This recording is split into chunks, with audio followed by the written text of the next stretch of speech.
എടുത്തു പറയാവുന്നതാണ് Indian army, navy, air force, fire and rescue, NDRF, police, അതുപോലെ ഹോസ്പിറ്റൽ, ഡോക്ടേഴ്സ്, സന്നദ്ധ സംഘടനകളെ, സാധാരണ ലോക്കൽ ആൾക്കാരെ ഒരു കല്ലെടുത്ത് മാറ്റി വയ്ക്കുന്ന ഒരു പോലും ഇതിന്റെ ഭാഗമായി മാറും.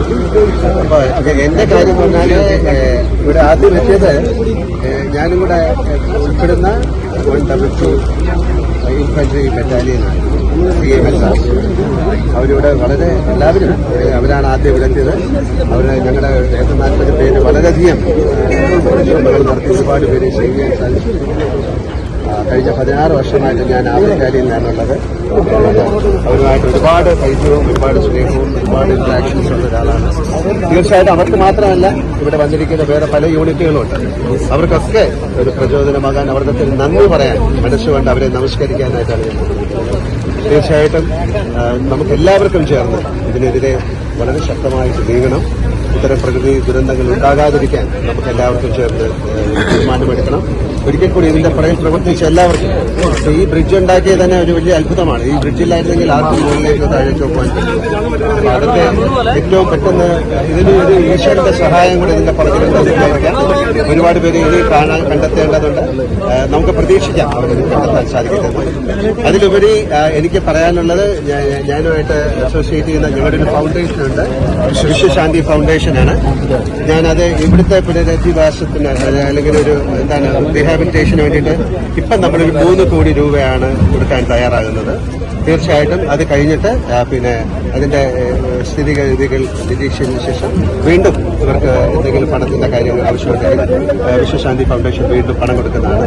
അപ്പം നമ്മളൊരു 3 കോടി രൂപയുടെ ഒരു പ്രോജക്റ്റ്, ഒരു പുനരുദ്ധാരണ പ്രോജക്റ്റിന് ഞങ്ങളിപ്പോൾ ഇതിലൊരു കമ്പൈൻഡ് എഫേർട്ട് ഉണ്ടായിരുന്നു. ആർമി എല്ലാ ആൾക്കാരും, കേരള പോലീസിന്റെ SOG ആയിരുന്നു ആദ്യം ഓടി. ആ ഒരു എഫേർട്ടിനെ എങ്ങനെയാണ് നമ്മുടെ അറിവിൽ എല്ലാവരെയും നമുക്ക് പിന്നെ അത് ഒരാളെ ഇങ്ങനെ നന്ദി പറയേണ്ടെന്ന് അറിയില്ല. അവരെ ജീവൻ പണയം വെച്ച് മറ്റൊരു ജീവനെ രക്ഷിക്കുക എന്ന് പറയുന്നത് അതാണ്. ഇതിന്റെ എല്ലാ കാര്യങ്ങളും മറന്നുകൊണ്ട് ഒരു സഹായിക്കുക എന്ന് പറയുന്നത് ഒരു വലിയ കാര്യമാണ്. ഭയങ്കരമായിട്ട് അറിയുന്ന ഒരു സ്ഥലമല്ലേ, അതുകൊണ്ട് തന്നെ ഏത് സ്ഥലമായാലും ഇമോഷൻ വരും തീർച്ചയായിട്ടും. പക്ഷെ നമ്മൾ ഇന്നലെ പോയി കാണുമ്പോഴാണ് ഇതിന്റെ ലാസ്റ്റ് എപ്പോഴും വളരെയധികം അതിനകത്ത് ആൾക്കാരുണ്ടോന്നൊന്നും അറിയില്ല. ബട്ട് നമ്മുടെ എല്ലാവരും വോളണ്ടിയേഴ്സ് ആയാലും ഭക്ഷണം കൊടുക്കുന്ന ആൾക്കാരായാലും പുറകെ പ്രവർത്തിച്ച എല്ലാവർക്കും ഹൃദയത്തിന്റെ ഭാഷ ഇതൊരു ദേശീയ ദുരന്തമായി പ്രഖ്യാപിക്കേണ്ടതല്ലേ? തീർച്ചയായിട്ടും അതെങ്ങനെയാണ് വരുന്നത്. അതാണ് ഞാൻ പറഞ്ഞത്, ഇന്ത്യ കണ്ട ഏറ്റവും തീർച്ചയായിട്ടും അത് മിസ്റ്റർ മേഘദേവി വിശ്വശാന്തി ഫൗണ്ടേഷന്റെ ഒരു ഡയറക്ടറാണ്. അദ്ദേഹത്തിന് എന്താ പറയാനുള്ളത്? അത് മാത്രമല്ല, അദ്ദേഹം ഇതുപോലുള്ള ഒരുപാട് കാര്യങ്ങൾ പ്രവർത്തിച്ച ആളാണ്. അതിന് ഒരുപാട് വർഷം ആളാണ്. വിശ്വശാന്തി ഫൗണ്ടേഷന്റെ മാനേജിംഗ് ഡയറക്ടറാണ് അദ്ദേഹം അനൗൺസ് ചെയ്തിട്ടുള്ള ഈ 3 കോടി എന്ന് പറയുന്നത്. ഇത് വളരെയധികം മനുഷ്യ സ്നേഹികളായിട്ടുള്ള കുറെ ആളുകൾ ഞങ്ങളുടെ വിശ്വശാന്തി ഒരുപാട് പേര് തയ്യാറായിട്ടുണ്ട്. അതിലെടുത്ത് പറയേണ്ടത് ഡോഫ് കട്ടി ഫൗണ്ടയുടെ സുമത് മേനോൻ എന്നുള്ള വ്യക്തിയും അതുപോലെ തന്നെ ഓപ്പറേഷൻ ലാസ്റ്റ് എന്നുള്ള സിനിമയാണ് അവരും കൂടി ചേർന്നിട്ടുണ്ട്.